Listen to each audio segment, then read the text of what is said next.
እንዴ ታሪክ ሲጀምር እንትኑ የሚጀምረው ከአውዱ ከላይ ከጀምረን ስናነበው ምን ይላል መሰለ? የታመኑትም ሰዎች ካህኑን አርዮንን የበራኪዮን ልጅ ዘካርያስን ምስክሮች አድርግልን አሉ። ኦኬ።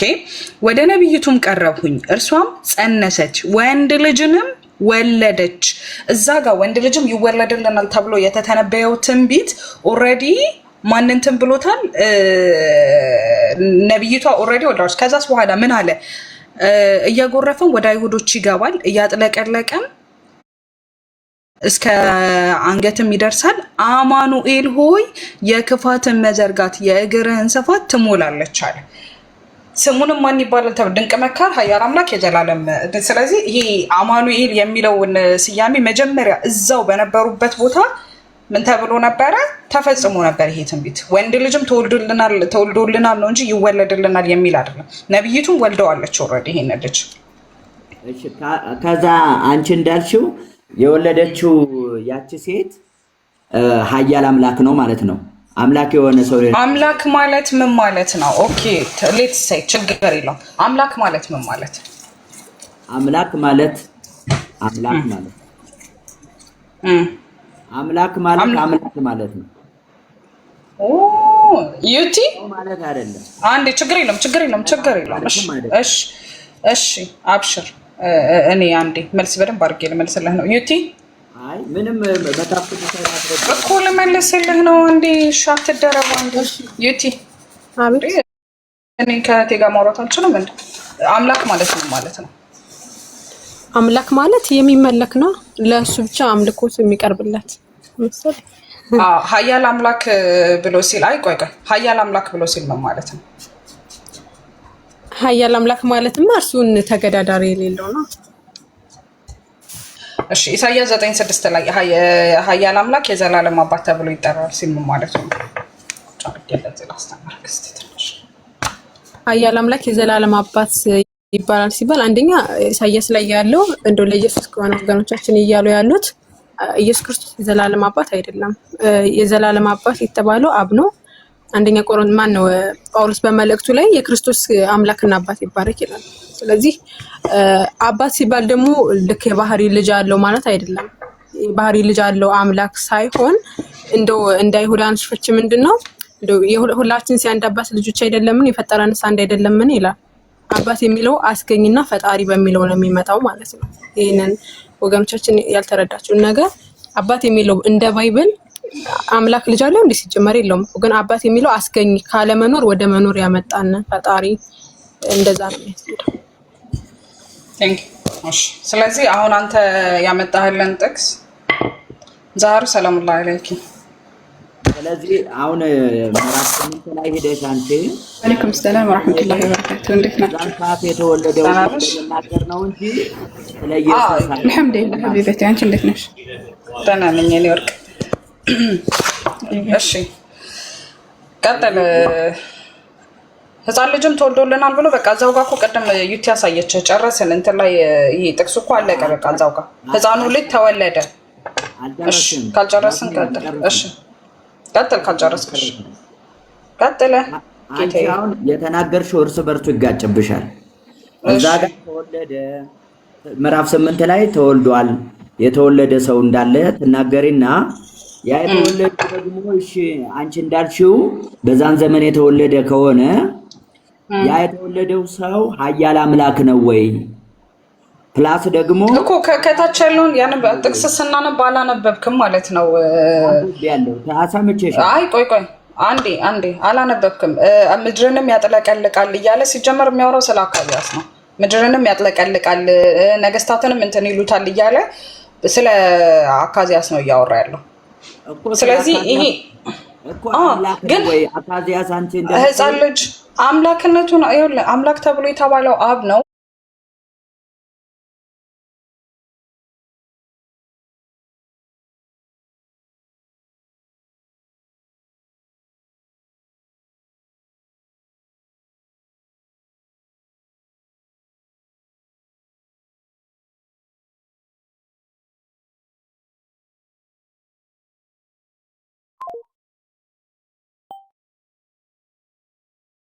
ነው አንቺ ያሰብችው አይደለም። ምክንያቱም ዘላለም አባት ዩቲ እንኳን የመሰከረችው ትክክል ነው እኮ ቆይ አንዴ እኔ አምላክነቱ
ስታነበው ማለት ነው ከአንድ ጀምረህ እስከመጨረሻው እና በዛን ሰዓት ስለተወለደ ሕፃን ልጅ ነው እንጂ ስለ ኢየሱስ አያወራም። አይ አንተ ስለ ኢየሱስ ነው ካልክ ትንቢቱ እንደተፈጸመ አዲስ ኪዳን ላይ ማስረጃ ማምጣት አለብህ።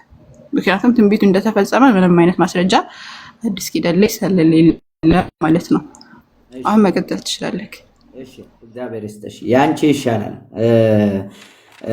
አሁን እዚህ ጋር ምዕራፍ 9 ከተመለስን ዛራ ከተመለስን ሕፃን ተወልዶልናል፣ ወንድ ልጅ ተሰጥቶናል፣ አለቅነትን በጫን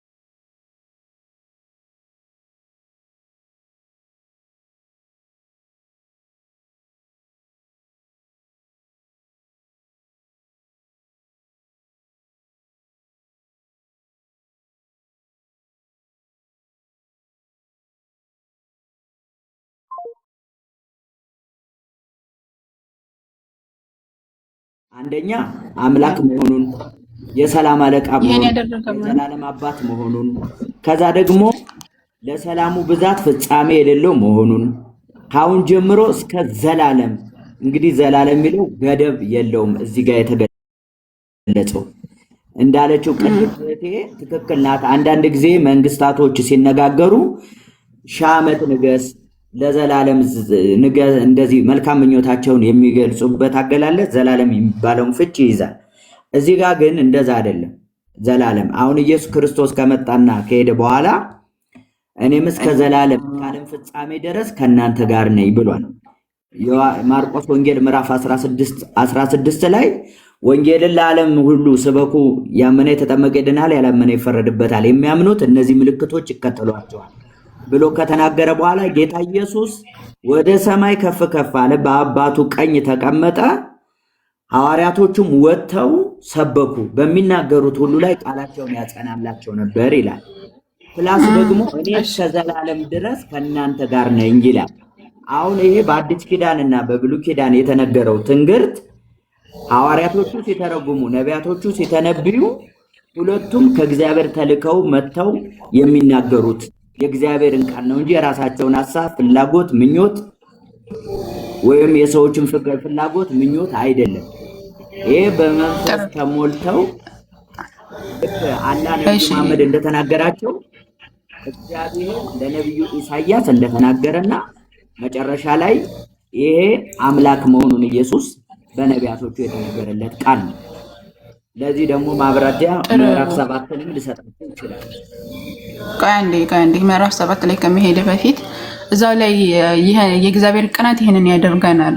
አድራጊው ማን ነው? እዛ ላይ እግዚአብሔር ነው። የእግዚአብሔር ቀናት ይሄ የዳዊት ዙፋን የተባለው የአምላክ ዙፋን ነው። ለነገስታት የሚሰጣቸው የአምላክ ዙፋን ነው። ዳዊትን የሚያወርሰው ኢየሱስንም ወደፊት ያወርሳን ተብሎ የሚታመነው አሁን በምድር ላይ መጥቶ ሳለ ኢየሱስ የዳዊትን ዙፋን አልወረሰም። ያ በኢሳይያስ 9:6 ላይ ያለው ግለሰብ ግን የዳዊትን ዙፋን ይሰጠዋል አምላኩ። ይሄ የዳዊት ዙፋን የሚባለው ነገር ዘላለማዊ እየተባለው ለምንድን ነው? ለምሳሌ ዳዊት መጀመሪያ ዙፋን ነበረው። ከዛ በኋላ ለሰለሞን ሰጠው። ሰለሞን ሌሎች እየተላለፈ የሚሰጥ ዙፋን ስለሆነ ነው። ከዛ በኋላ በመጨረሻ የአባቱን የዳዊትን ዙፋን ኢየሱስ ክርስቶስ ይወርሳል ተብሎ ይታመናል፣ እንደ ባይብል ማለት ነው። አሁን ምድር ላይ እያለ ባይወርስም ምድር ላይ መጥቶ ሳለ አልወረሰም። እንደውም ግብር እየከፈለ ሲኖር የነበረ ግለሰብ እንደነበረ ነው ባይብል የሚያስቀምጠው። ሌላው ምንድነው? ይሄ እዛ ላይ እያወራ ያለው ስለ ስያሜ ነው። በነገራችን ላይ ስለ ባህሪ አይደለም። ነው ድንግል ትጸንሳለች፣ ወንድ ልጅም ትወልዳለች፣ ስሙንም ምንድነው ማነው? ኃያል አምላክ፣ ድንቅ መካር፣ ኃያል አምላክ፣ የዘላለም አባት፣ የሰላም አለቃ ተብሎ ይጠራ ነው ስሙ። የግለሰቡ የህፃኑ ስም ድንቅ መካር፣ ኃያል አምላክ፣ የዘላለም አባት ተብሎ ይጠራል። መጣሪያ ተብሎ ነው የተቀመጠው ማለት ነው። ስለዚህ ግለሰብ ስያሜ ነው የሚያወራው አንደኛ። ሁለተኛ ደግሞ እዛው ላይ ይህ ህፃን ልጅ ይህንን ነገር እንደወረሰ ወደ ታይ ዘግዝቀ ስታነብ ቅድም ያብራራች ልክ ነበር። ይህ ህፃን ልጅ ተወልዶ እናትና አባት እንደነበረው እንደዚሁም ደግሞ ከተወለደ በኋላ ማርና ወተትን እንደሚጠጣ ተቀምጧል እዛው ላይ ማለት ነው። ህፃኑ ልጅ ተወልዶ ይሄንን ነገራቶች እንደፈጸመ እዛው ላይ ተቀምጧል። ዘላለም የሚለውን ነገር እጠራ አድርጌ ቅድም እንዳብራራሁልህ ነው የሚሆነው። አሁን እኔ ግን ጥያቄ ክርስቶስ አሁን እኔ ጠይቄ የነበረው ምንድነው ግን አሁን ኢየሱስ ክርስቶስ የሆነ ጊዜ ቦታ ላይ የሆነ ዘላለም ተብሏን እኮ ምናምን ብለህ እንድታመጣልኝ ሳይሆን ተብሎ ይጠራል የሚል ትንቢት ስላለው እዛ ላይ ተብሎ የተጠራበት የታለ ትንቢቱ? ለምሳሌ ድንቅ መካር፣ ኃያል አምላክ፣ የዘላለም አባት፣ የሰላም አለቃ ተብሎ ይጠራል ብሎ ኢሳያስ ትንቢት ከተነበየ ያ ትንቢት መፈጸም አለበት። ትንቢቱ የታለ የተፈጸመ የሚለውን ነገር በጥቅስ ነው የምታሳየኝ። አሁን 7:14 ልታሳየኝ እንደምትሞክረው ማለት ነው። ልክ እንደዚሁ 9:6 ላይ ያለው ጥቅስ አዲስ ኪዳን ላይ እንደተፈጸመ እስኪ አንድ ጥቅስ ስጠኝና ከዛ ወደ 7:14 እንመጣለን ማለት ሳታስረዝመው ጠራ አድርገህ። እሺ፣ እግዚአብሔር ይባርክሽ። እንዳንቺ አይነት ሰው ነው የምፈልገው።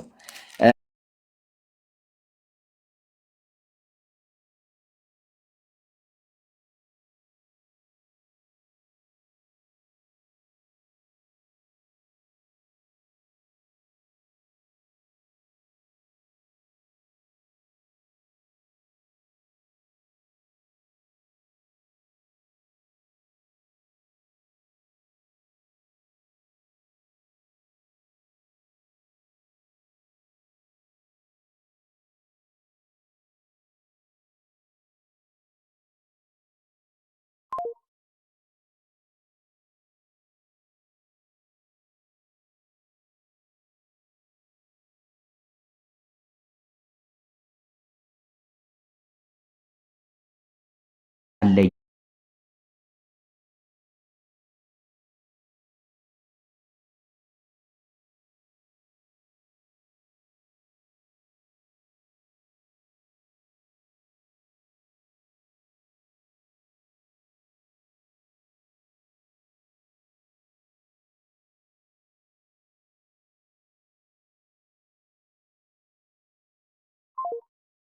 እኔ የሚመሰክሩ ናቸው። እናንተ ግን ሕይወት እንዲኖራችሁ ወደ እኔ መምጣት አትፈልጉም አላቸው። ይሄን ያላቸው ለአይሁዶች ነው። እዚህ ጋር መጽሐፍት ብሎ የተናገራቸው ይሄ መጽሐፍ አዲስ ኪዳን መጽሐፍት በዛን ሰዓት አልተጻፈም። የተጻፈው የብሉይ ኪዳን መጽሐፍቶች ናቸው። ከሙሴ ጀምሮ እስከ ሚልክያስ ያሉ መጽሐፍቶች በሙሉ ተጽፈዋል። የተጻፉት የተዘገቡት ደግሞ ታሪካዊ ዳራ አላቸው፣ መንፈሳዊ ትርጓሜ ያላቸው። ታሪካዊ ዳራቸው የሚያወራው በዛን ዘመን ስለነበሩት ሁኔታ፣ ስላሉበት ስለሚያልፉበት ይጻፍና ከዛ ደግሞ ትንቢት ወደፊት እግዚአብሔር ለሕዝቡ ተስፋ የሰጠው እንዴት እንደሚያድናቸው ከሰይጣንም ከኃጢአትም ባርነት እንዴት ነፃ ሊያወጣቸው እንደሚችል ነፃ አውጪው ኢየሱስ ክርስቶስ ሰላም እንዴት እንደሚሰጣቸው እንዴት እንደሚገዛቸው ትንቢት ይናገራሉ። ትንቢት የሚናገሩት በራሳቸው ሳይሆን እግዚአብሔር ትንቢት ነው የሚያናግራቸው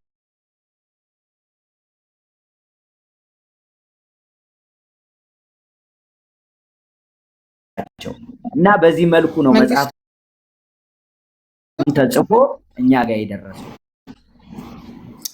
እኔ አሁን እሱን አልጠየቅኩም። ስለ ኢየሱስ ክርስቶስ መጽሐፍት ምን ይላሉ ብዬ አልጠየቅኩም። የጠየቁት ጥያቄ ኢሳይያስ 7:10 ማን ነው ኢሳይያስ 9:6 ያለው ጥቅስ ለኢየሱስ አይደለም ስንል እኛ ማስረጃዎችን አምጥተን ይሄው ለኢየሱስ አይደለም ለግለሰቡ በዛው ስለተወለደ ግለሰብ ነው ብለን ዘላለም የሚለውንና እንደዚሁም ሰላም አምላክ የሰላም አለቃ ምናምን የሚለውን ነገር ስለ ስያሜው የሚያወራ ከዛ በኋላ ደግሞ ያን ነገር ለተገደበ ጊዜ እንደሚሆን በማስረጃ አስቀመጠን። ገብቶሃል? አንተም ደግሞ ስለ ኢየሱስ ክርስቶስ ይውላን ካልክ አዲስ ኪዳን ላይ ማለት ፍጻሜውን እንዳገኘ ማስረጃ ስጠን ነው። ትንቢት ፍጻሜ ማግኘት አለበት። አንድ ትንቢት ተናጋሪ ትንቢት ተናግሮ ትንቢቱ ካልተፈጸመ ያ ነቢይ ሐሰተኛ ነቢይ ይሆናል። ስለዚህ ኢሳይያስን ሐሰተኛ ነቢይ እንዳናደርገው ሐሰተኛ ነቢይ ነው ብለን እንዳንናገር ምን ማድረግ አለብን? ኢየሱስ ክርስቶስ አዲስ ኪዳን ላይ አሁን ኢሳይያስ 9:6 ላይ በተጠራው መጠሪያ መጠራት አለበት። ምክንያቱም ተብሎ ይጠራን የሚል የትንቢት ፍጻሜ አለው ብሎ ስላስቀመጠ ማለት ነው ኢሳይያስ። አሁን እሱን የሚል ድንቅ መካር ኃያል አምላክ የዘላለም አባት የሰላም አለቃ ተብሎ እንደተጠራ የታለ ማስረጃ ነው? ሐዋርያትም ሊሆን ይችላል፣ እናትም ሊሆን ይችላል። የትኛውም አካል የጠራበት የታለ? ከሌለ ትንቢቱ ተፈጻሚነት የለውም። ኢሳይያስም ሐሰተኛ ነብይ ያደርገዋል። እንደ ባይብሉ መሰረት ራሱ መገደል አለበት በኦሪት ሕግ ማለት ነው።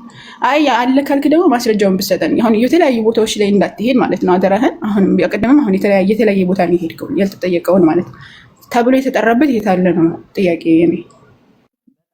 እሺ እነግርሻለሁ፣ ችግር የለም።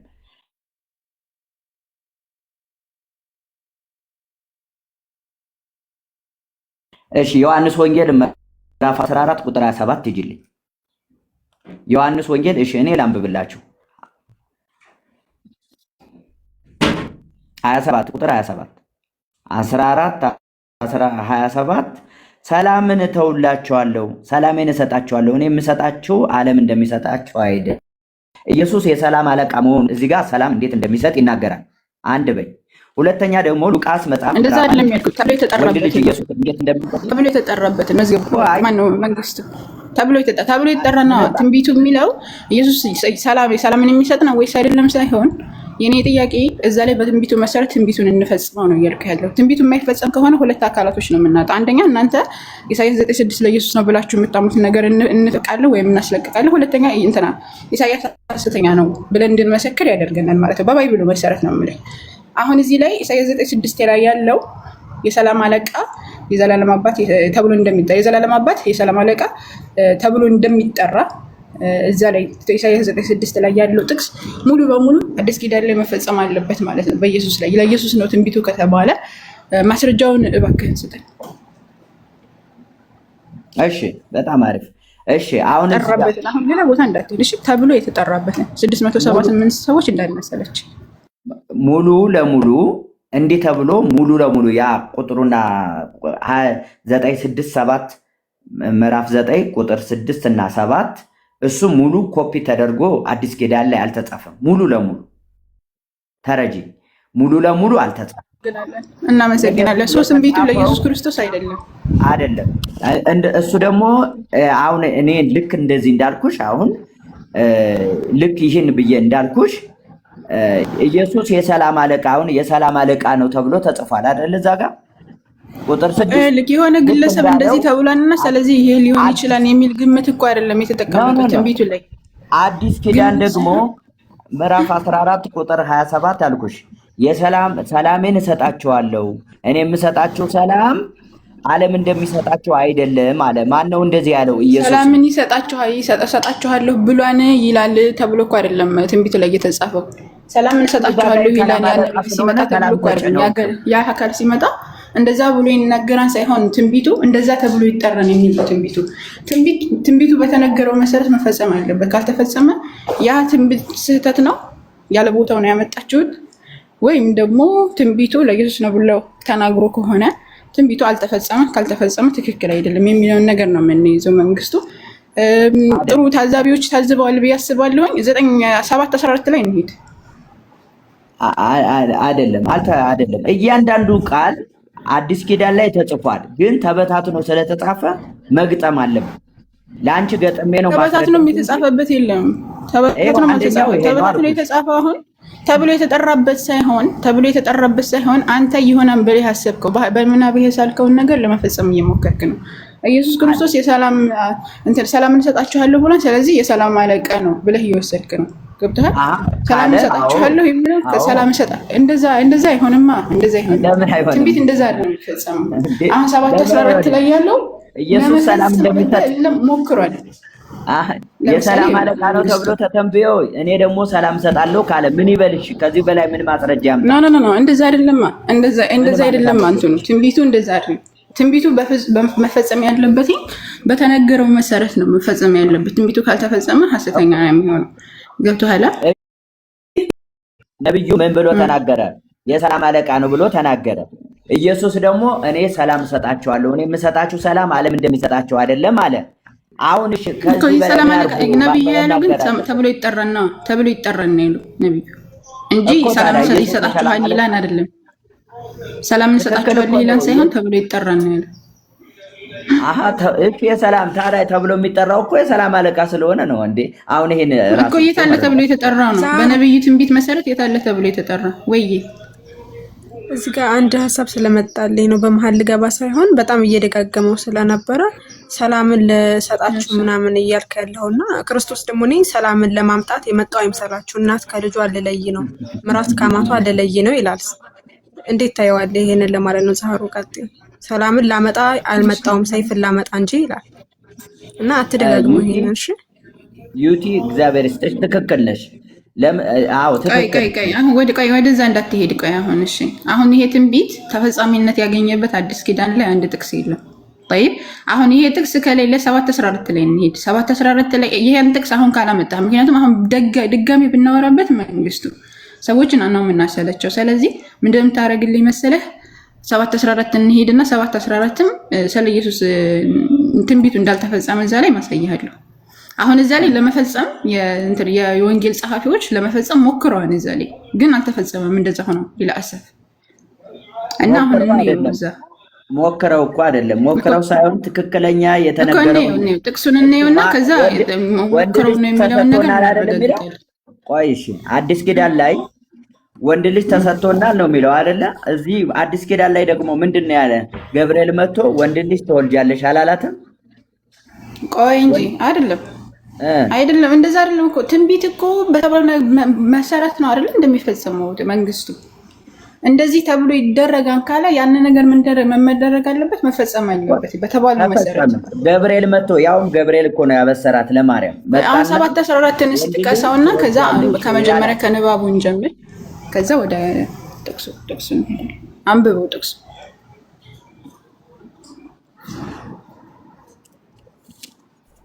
ጥቅሱን አንብበው።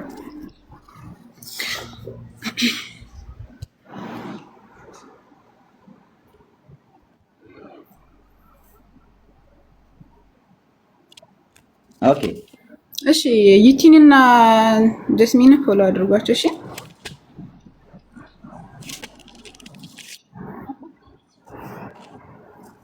ዛህሩ ሰላም አለይኩም። እሺ ወአለይኩም ሰላም ወራህመቱላሂ ወበረካቱ። ሕፃን ተወልዶልናል፣ ወንድ ልጅ ተሰጥቶናል። አውሪቲ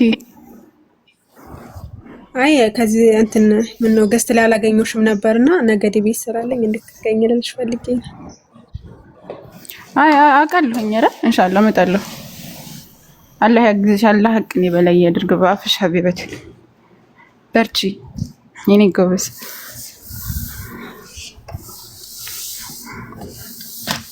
ሁላችሁም እንድትገኙ እሺ ኢንሻአላህ። እሺ መንግስቱ ቀጥል።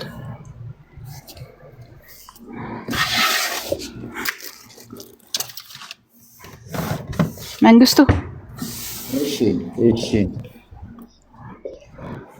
እሺ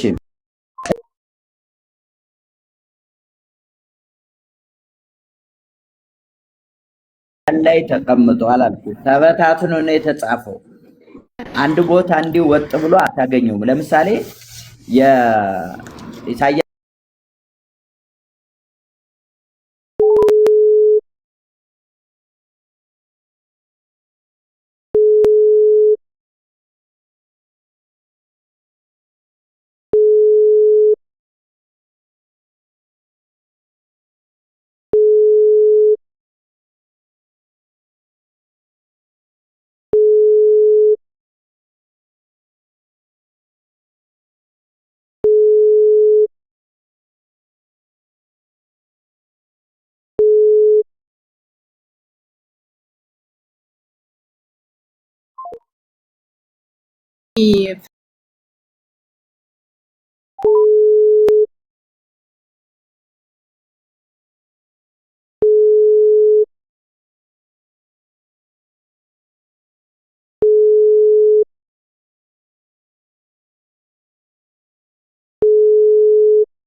እንዳለ የታለ የተፈጸመ? ይሄ የታለ የተፈጸመ?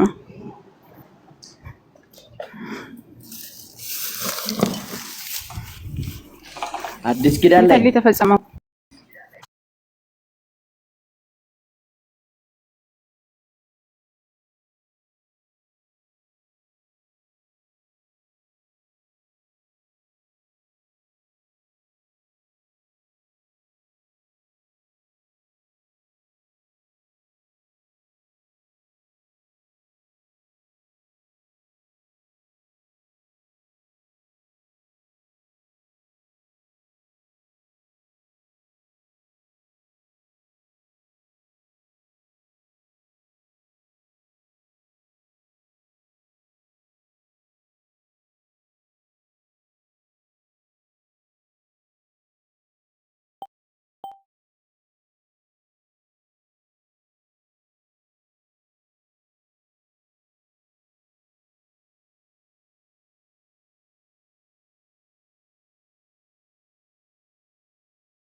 ተሰማ የተፈጸመ